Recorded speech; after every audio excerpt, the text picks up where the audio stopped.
করোনায় একদিনে সর্বোচ্চ 119 জনের মৃত্যু। কাল থেকে গণপরিবহন ও মার্কেট বন্ধ।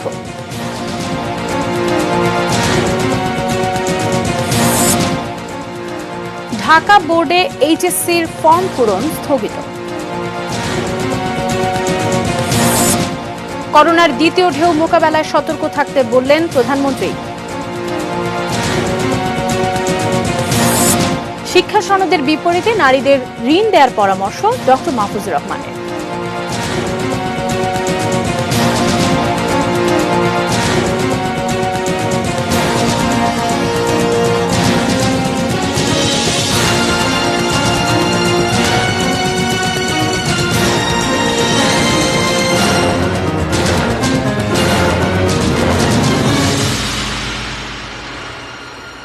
এটি নিউজ দেখছেন, আখি ভদ্র স্বাগত জানাচ্ছি সন্ধ্যা ৬টার নিউজ আওয়ারে। জানিয়ে দিচ্ছিলাম সংবাদ শিরোনামগুলো।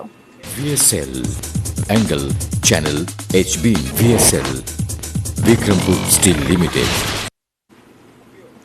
সংবাদে এছাড়াও দেখবেন মালিতে জাতিসংঘ শান্তিরক্ষা মিশনে বাংলাদেশি সেনা সদস্যদের প্রশংসনীয় অবদান নিয়ে মুন্নি সাহার বিশেষ রিপোর্ট।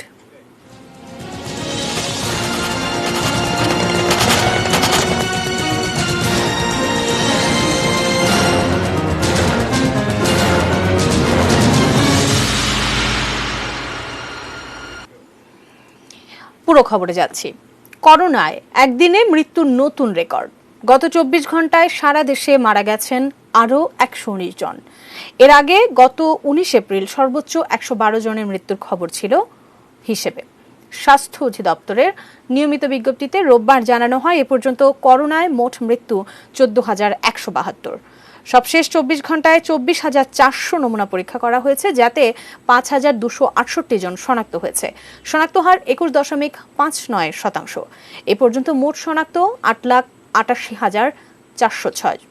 নতুন ৩,২৪৯ জন সহ মোট সুস্থ ৮,০৪,১০৩ জন।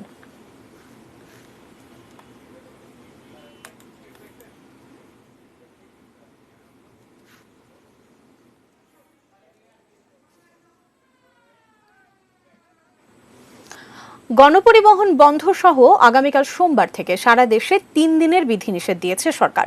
এ সময় বন্ধ থাকবে শপিং মল, মার্কেট, পর্যটন কেন্দ্র, রিসোর্ট, কমিউনিটি সেন্টার ও বিনোদন কেন্দ্র।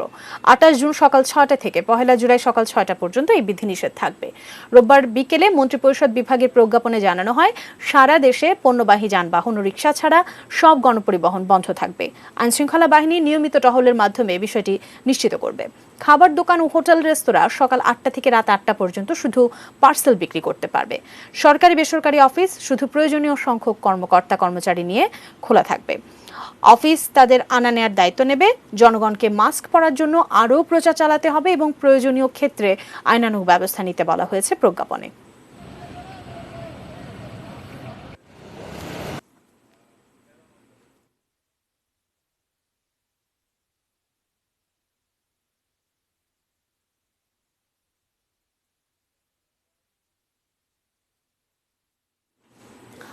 লকডাউনের খবরে আজও রাজধানী ছাড়ছে মানুষ। যানবাহনের ভোগান্তি সাথে বাড়তি ভাড়া গুনেই ভেঙে ভেঙে যাচ্ছেন যাত্রীরা, যাদের মধ্যে নিম্ন আয়ের মানুষ আর শিক্ষার্থীদের ভিড়টা বেশি।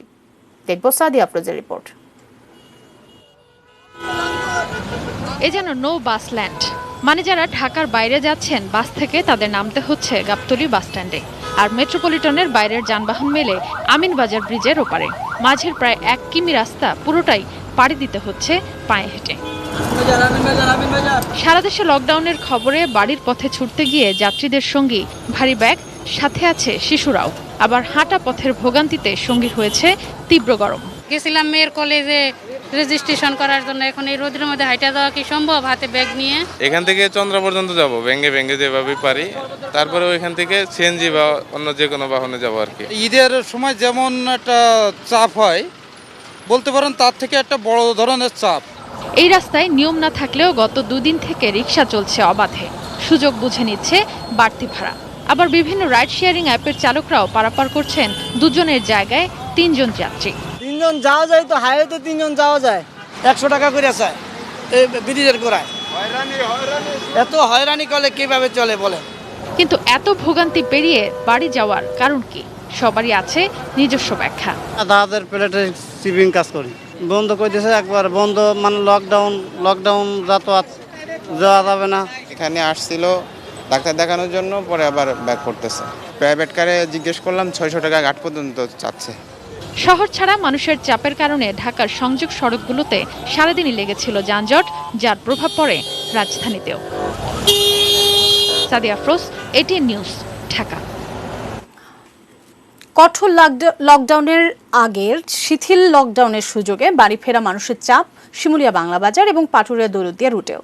প্রচণ্ড গরম, বাড়তি খরচ, করোনা ঝুঁকি, কোনো কিছুই আটকাতে পারছে না। বাস চলাচল না করলেও ঢাকা থেকে শিমুলিয়া ঘাট পর্যন্ত পৌঁছাতে কোনো বাধা নেই। তবে আইনশৃঙ্খলা বাহিনীর যত তৎপরতা, সব যেন ঘাট থেকে 1 কিলোমিটার আগে। ব্যক্তিগত গাড়ি ছাড়া যারা যাচ্ছেন তাদের 1 কিলোমিটার হাঁটতে বাধ্য করা হচ্ছে। খুব কষ্ট হয়েছে, মানে যে ভাড়া 10 টাকা ওই ভাড়া 150 টাকা দিয়ে আসতেছে। যাত্রাবাড়ি থেকে 400 টাকা করে নিয়েছে পার হেড। জি, পার প্রতি 400 টাকা। ঘাটে ফেরি ভিড়তে একটু দেরি হলেই আসা যাওয়ায় চাপ বেড়ে যাচ্ছে। অনেকেই যেমন মাস্ক পরছেন না, আবার গাদাগাদি করে যাওয়ার জন্য স্বাস্থ্যবিধি মানার সুযোগও নেই। 15টি ফেরি চলাচল করলেও যানবাহন পারাপারেরও চাপ আছে। যেটা স্বাস্থ্যবিধি মেনে যেটা করা উচিত সেটা আমরা করতে পারতেছি না। করোনার কারণে অনেকেই কর্মহীন কিংবা নতুন করে কাজ হারিয়েছেন। ফলে পরিবার পরিজন নিয়ে একেবারেই গ্রামের পথে হাঁটা মানুষের সংখ্যাও কম নয়। আমরা চেয়েছিলাম যে ঢাকায় থাকার জন্য, কিন্তু পারছি না তো ঢাকায় থাকতে। আর ইনকাম সোর্স না থাকলে কিভাবে থাকবে? দেশে গেলে তো ঘর ভাড়াটা লাগবে না, তো শাক পাতা টুকাইয়া তো খাইতে পারবো। মনিরুল ইসলাম ইন্টু, এটিএন নিউজ, মাওয়া, মুন্সিগঞ্জ। চলতি বছরের এইচএসসি পরীক্ষার ফর্ম পূরণের কাজ স্থগিত করা হয়েছে। 29 জুন শুরু হয়েছে, আগামী 11 জুলাই পর্যন্ত এই ফর্ম পূরণের কাজ হওয়ার কথা ছিল। রোববার ঢাকা শিক্ষা বোর্ড এক বিজ্ঞপ্তিতে জানায়, করোনা ভাইরাসের সংক্রমণ পরিস্থিতি উদ্বেগজনক হওয়ায় ফর্ম পূরণের কাজ স্থগিত করা হলো। পরিস্থিতি বিবেচনা করে তারিখ পরে জানানো হবে। গত শুক্রবার এইচএসসি পরীক্ষার ফর্ম পূরণের তারিখ ঘোষণা করে ঢাকা শিক্ষা বোর্ড। 29 জুন থেকে শুরু হয়ে 11 জুলাই পর্যন্ত অনলাইনে শিক্ষার্থীদের ফর্ম পূরণ করা হবে বলে জানানো হয়েছিল। করোনা ভাইরাস মহামারীতে গত বছর এইচএসসি পরীক্ষা নেওয়া সম্ভব হয়নি। জেএসসি এবং এসএসসি পরীক্ষার ফলের গড়ের উপর এইচএসসির ফল ঘোষণা করা হয়। তবে এবছর 84 দিনের পাঠ পরিকল্পনার ভিত্তিতে পরীক্ষা নেওয়ার পরিকল্পনা রয়েছে।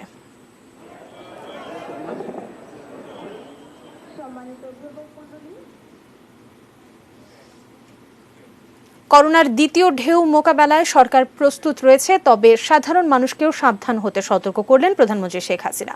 সকালে বঙ্গবন্ধু জাতীয় কৃষি পুরস্কার প্রদান অনুষ্ঠানে ভিডিও কনফারেন্সের মাধ্যমে যোগ দিয়ে প্রধানমন্ত্রী এসব কথা বলেন।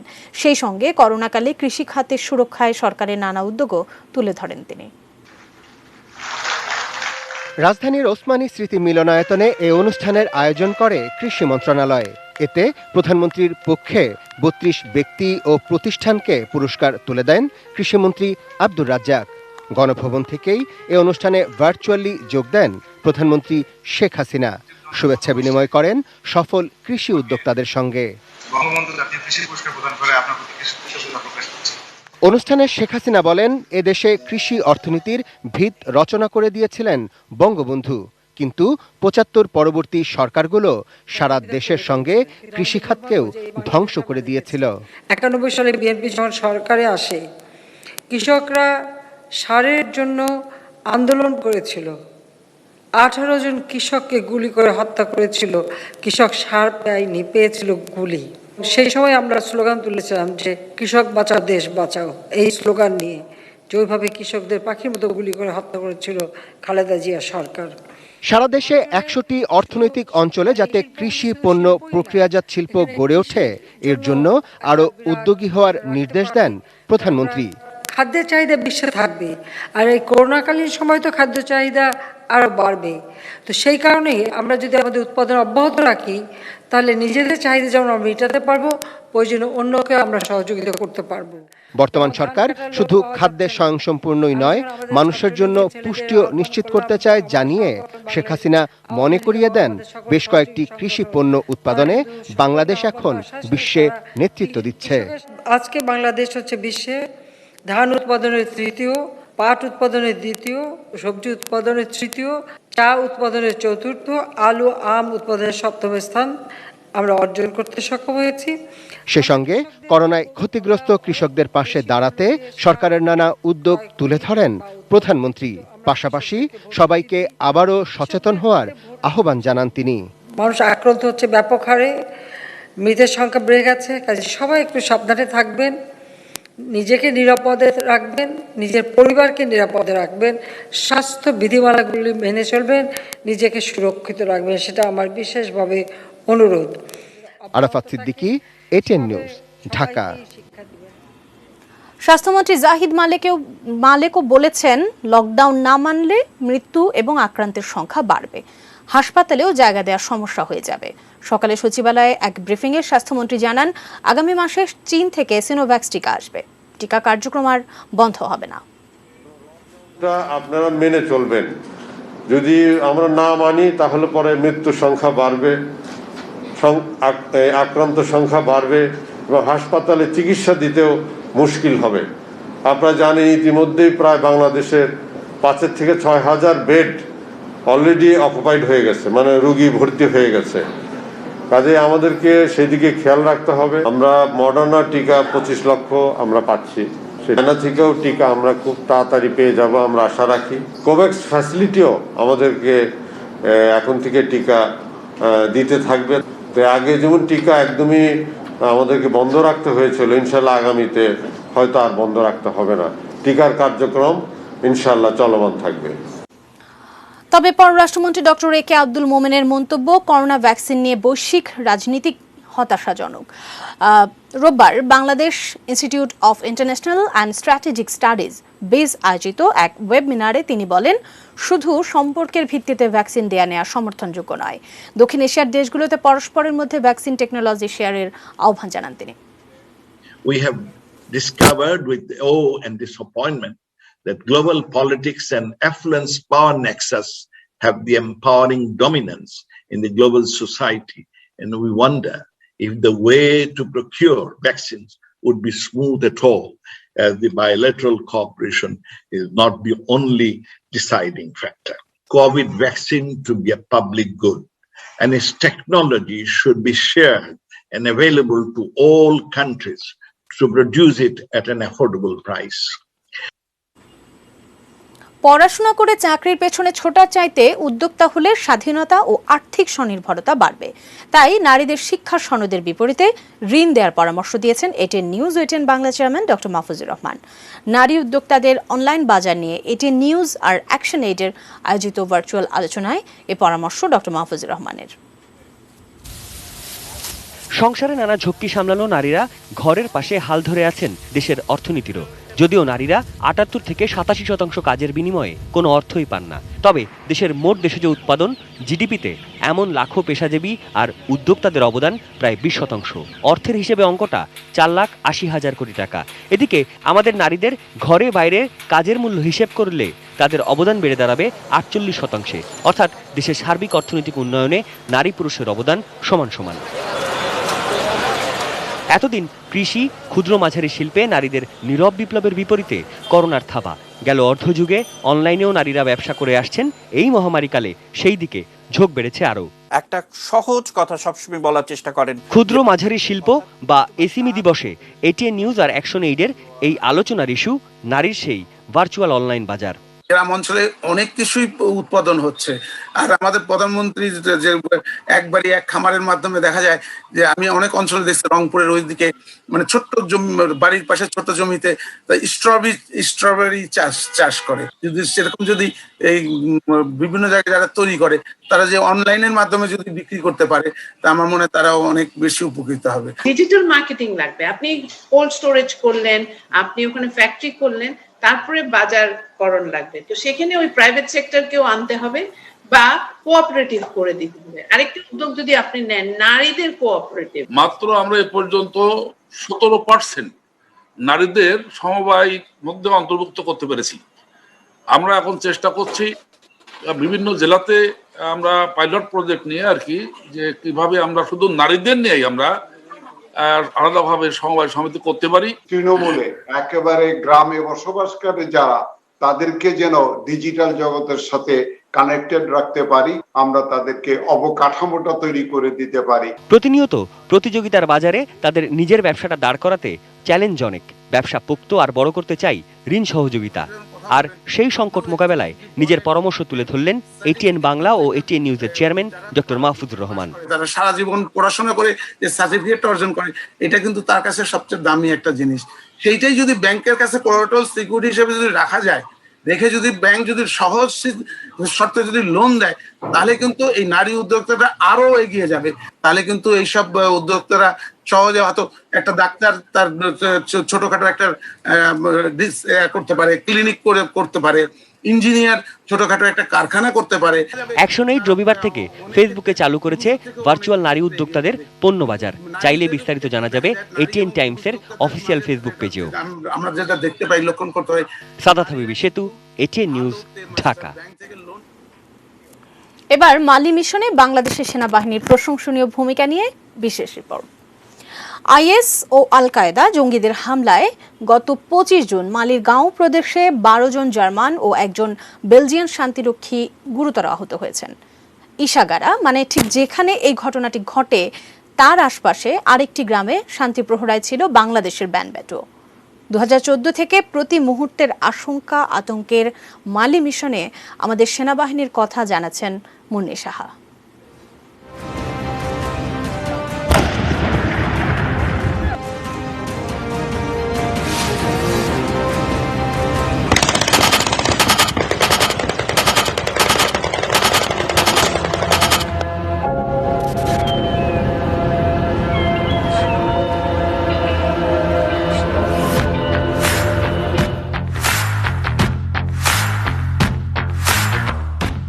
মালির রাজধানী বামাকো আর মিনোসমার রাজধানী বলা যায় উত্তপ্ত গাঁও মরুভূমির সুপার ক্যাম্পকে। রাজধানী বামাকো যতটা সবুজ, ঠিক ততটাই সংঘাতময় আর ঊষর গাঁও। এখানে 22টি দেশের সুপার ক্যাম্প, আলাদা কিন্তু গায়ে গায়ে লাগানো। শান্তি মিশনে যোগ দেওয়া দেশগুলোর সেনাবাহিনীর এখতিয়ার দায়িত্ব ভিন্ন হলেও সন্ত্রাসীদের আইইডি হামলা, আইডিএফ হামলার অভিজ্ঞতা প্রায় সবারই একই রকম। দক্ষতার হিসেব নিকেশ তখনই হয় যখন এসব হামলা প্রতিকূলতা পেরিয়ে কেউ কেউ এগিয়ে রয়। 2014-তে ব্যান্ডবেট 1 থেকে আজকের ব্যান্ডবেট 7, মুখে মুখে শীর্ষে বাংলাদেশের র্যাঙ্কিং। কর্নেল জোবায়ের জানাচ্ছিলেন এর পেছনের কথা। আমরা আমাদের পেশাদারিত্ব, কাজের প্রতি ভালোবাসা এবং স্থানীয় জনমানুষের মন জয় করে আভিযানিক সম্পৃক্ততার কারণেই এই সাফল্য অর্জন করতে পেরেছি বলে আমরা মনে করি।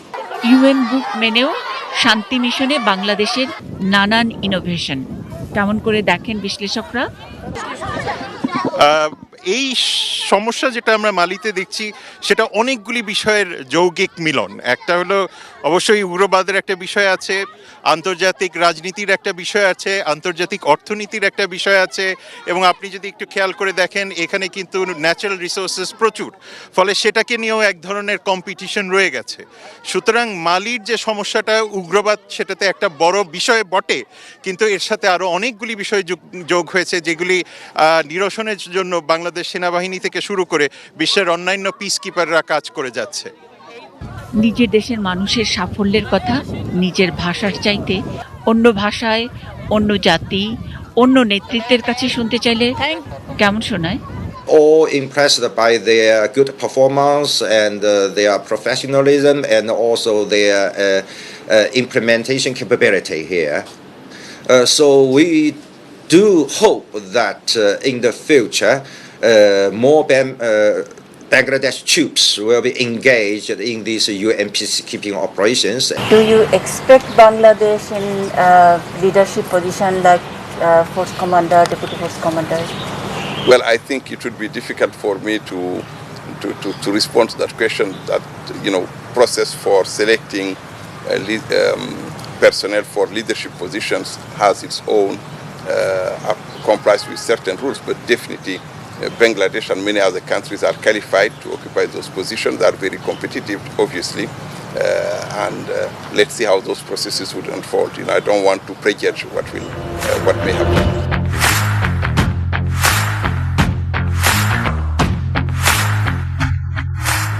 বিশ্বের সংঘাতের খোঁজ খবর যারা রাখেন তারা জানেন এই মুহূর্তে সবচেয়ে সংঘাতপূর্ণ যেই দেশটির নাম সেটি হলো মালি, এবং এই সাহারা মরুভূমি চারিদিকে অনেকগুলো দেশ ল্যান্ডলক এই দেশ, সাহেল অঞ্চল যেটাকে বলা হয়, তপ্ত মরুভূমিতে এখন প্রায় জঙ্গি সন্ত্রাসী হামলা চলছে এবং সেই হামলা সামাল দেবার জন্য হিমশিম খেয়ে যাচ্ছে জাতিসংঘ বাহিনী। এই জাতিসংঘ বাহিনীরই একটি অংশ বাংলাদেশ সেনাবাহিনী এবং অন্যান্য বাহিনী।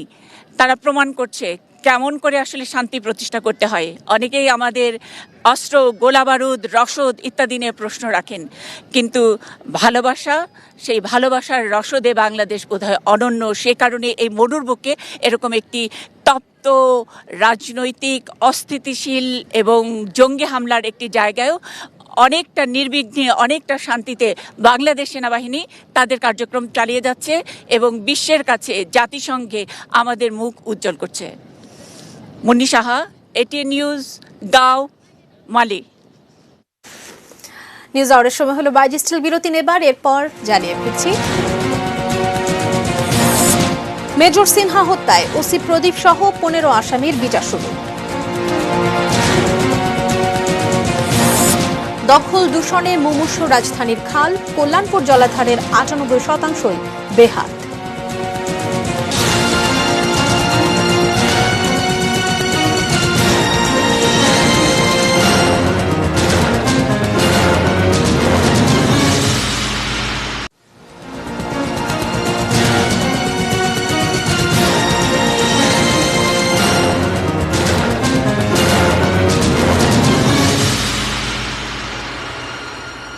বিরতির পর ফিরে এসে সবাইকে আরো একবার নিউজ আওয়ারে স্বাগত জানাচ্ছি।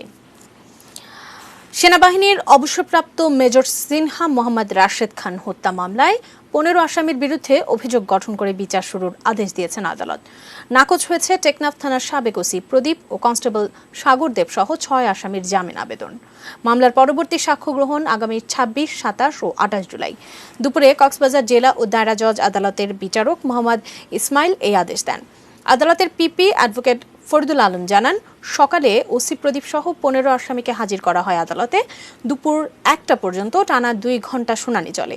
এতে দুই পক্ষের আইনজীবীরা বক্তব্য উপস্থাপন করেন। শুনানি ও আদেশের পর আসামিদের কারাগারে পাঠানো হয়। গত বছরের 31 জুলাই রাতে টেকনাফ উপজেলার বাহারছড়া ইউনিয়নের শামলাপুর চেকপোস্টে গাড়ি তল্লাশিকে কেন্দ্র করে পুলিশের গুলিতে নিহত হন সাবেক মেজর সিনহা মোহাম্মদ রাশেদ খান।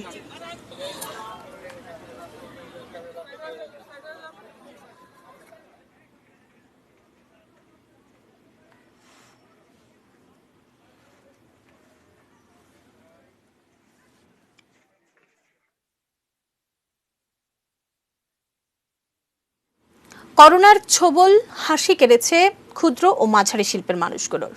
কেবল বাংলাদেশ নয়, বিশ্বের উন্নয়নশীল দেশগুলোতে এ খাতটি নিয়ে চিন্তিত সংশ্লিষ্টরা। তবে অর্থনীতিবিদরা বলছেন, যথাযথ উদ্যোগে এসএমই খাতই হতে পারে করোনা পরবর্তী অর্থনীতিতে অন্যতম সম্ভাবনা। সাদাত হাবিবি সেতুর রিপোর্ট।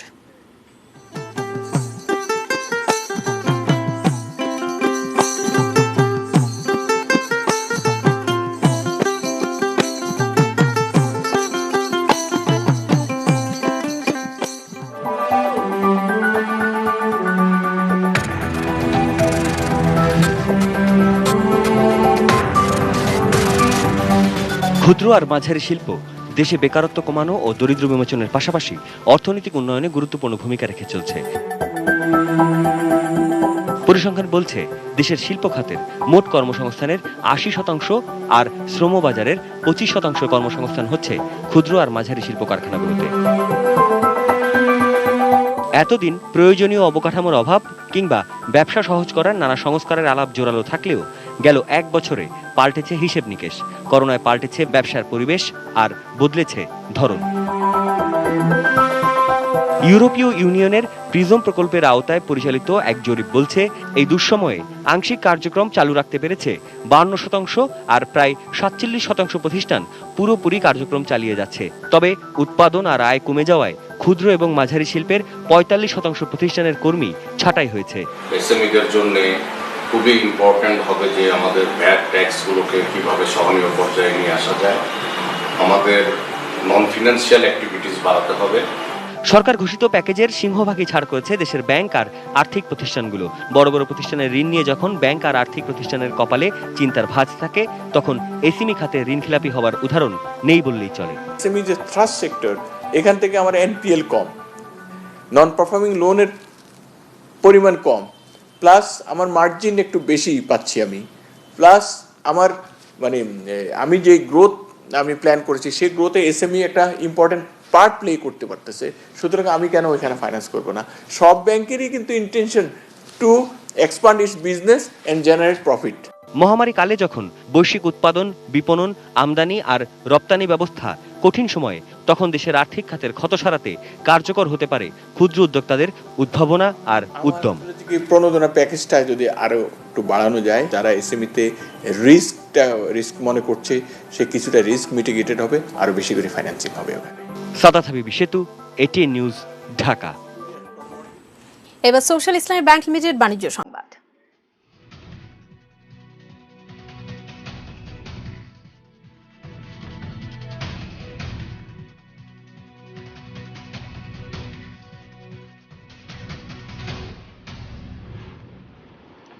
দু 2021-22 অর্থ বছরের জন্য চট্টগ্রাম সিটি কর্পোরেশনের 2,463 কোটি 96 লাখ টাকার প্রস্তাবিত বাজেট ঘোষণা করেছেন মেয়র বীর মুক্তিযোদ্ধা মোহাম্মদ রেজাউল করিম চৌধুরী।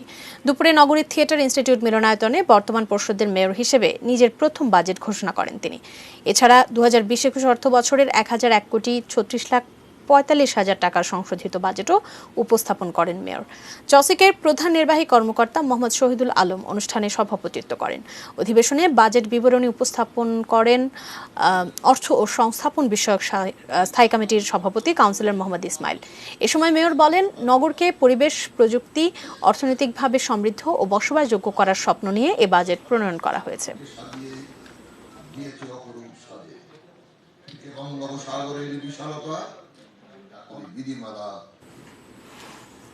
আবারও বাইজেস্টের বিরতি নেবার সময় হলো, এরপর যা থাকছে।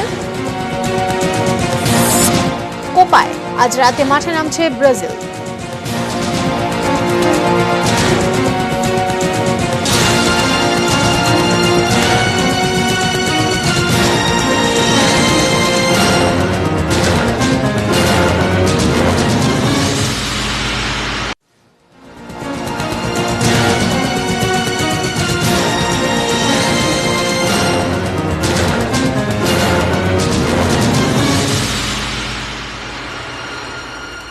বিরতির পর ফিরে এসে সবাইকে আরো একবার স্বাগত জানাচ্ছি নিউজ আওয়ারে।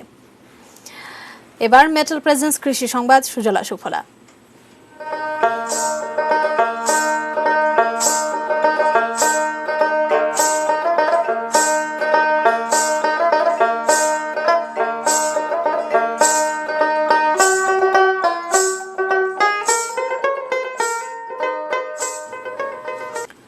কম খরচে বেশি লাভ হওয়ায় কিশোরগঞ্জের কুলিয়ারচরে জনপ্রিয় হয়ে উঠেছে কচু চাষ। স্থানীয় চাহিদা মিটিয়ে ঢাকা সহ দেশের বিভিন্ন স্থানে কুলিয়ারচরের কচু চালানো হচ্ছে। প্রথমে নিজেদের গৃহস্থালির প্রয়োজনে অল্প স্বল্প জমিতে কচু চাষ করত চাষিরা। বাজারে দাম বেড়ে যাওয়ায় গত 8-10 বছর ধরে তারা বাণিজ্যিকভাবে কচু চাষ শুরু করেন। কৃষি বিভাগের পরামর্শ ও সহায়তায় কুলিয়ারচর উপজেলার 6টি ইউনিয়নের চাষিরা এখন কচু চাষ করছেন। বেকার যুবক ও প্রান্তিক চাষিরাও ঝুঁকছেন এই চাষে। গাছ লাগানোর 1.5 থেকে 2 মাসের মধ্যে কচুর লতি বিক্রি করা যায়, তারপর কচুও বিক্রি হয় কম সময়ে। 1 বিঘা জমিতে কচু চাষ করতে 10 থেকে 15 হাজার টাকা খরচ হয়, সেখানে লাভ হয় 80 থেকে 90 হাজার টাকা।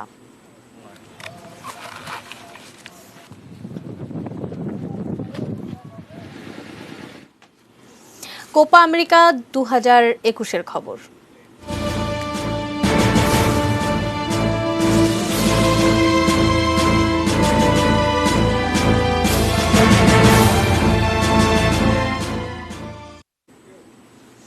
কোপা আমেরিকায় আজ বি গ্রুপের শেষ ম্যাচ। বাংলাদেশ সময় রাত 3টায় মাঠে নামছে ব্রাজিল ও ইকুয়েডর। একই সময় ভেনেজুয়েলা খেলবে পেরুর বিপক্ষে। এক ম্যাচ বাকি থাকতেই কোয়ার্টার ফাইনাল নিশ্চিত করে রেখেছে ব্রাজিল। দারুণ ফর্মে থাকা ব্রাজিলই এই গ্রুপ চ্যাম্পিয়ন। টানা 3 ম্যাচে জয়ী স্বাগতিক দল এখন পর্যন্ত প্রতিপক্ষের জালে 9 গোল করেছে, হজম করেছে মাত্র 1টি গোল। এই পরিসংখ্যানই বলে ব্রাজিলের রক্ষণ দুর্গের শক্তি। নির্ভর থাকা ব্রাজিল কোচ আজকের একাদশে বেশ কিছু পরিবর্তন আনতে পারেন, তারপরও জয়ে ভিন্ন কিছুই ভাবছে না সিলসাও। ইকুয়েডর বিপক্ষে কোপায় কখনো হারেনি ব্রাজিল। সব প্রতিযোগিতা মিলিয়ে 33 লড়াইয়ে ব্রাজিল 27 জয়ের বিপরীতে হেরেছে 2 ম্যাচে, বাকি 4 ম্যাচ হয়েছে ড্র। এদিকে 3 ম্যাচে এখনো জয়ের দেখা পায়নি ইকুয়েডর।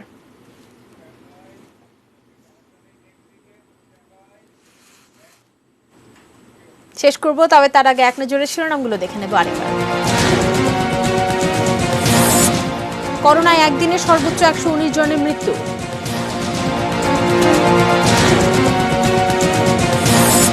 কাল থেকে গণপরিবহন ও মার্কেট বন্ধ।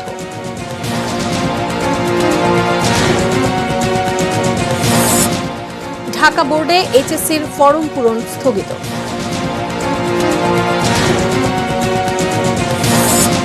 করোনার দ্বিতীয় ঢেউ মোকাবেলায় সতর্ক থাকতে বললেন প্রধানমন্ত্রী।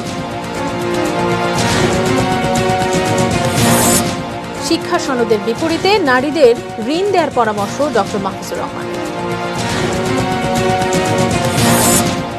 মেজর সিনহা হত্যায় ওসি প্রদীপ সহ 15 আসামির বিচার শুরু।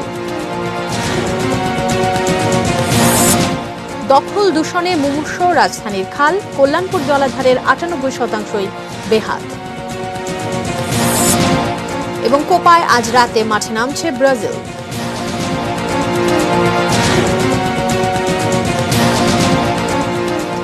এই ছিল নিউজ আওয়ারে। সঙ্গে থাকুন, দেখতে থাকুন এটিএন নিউজ আর এটিএন নিউজ ব্রেকিং নিউজ। আপনার মোবাইলে পেজটা লিখে স্পেস দিয়ে এন লিখে পাঠিয়ে দিন 555 নম্বরে।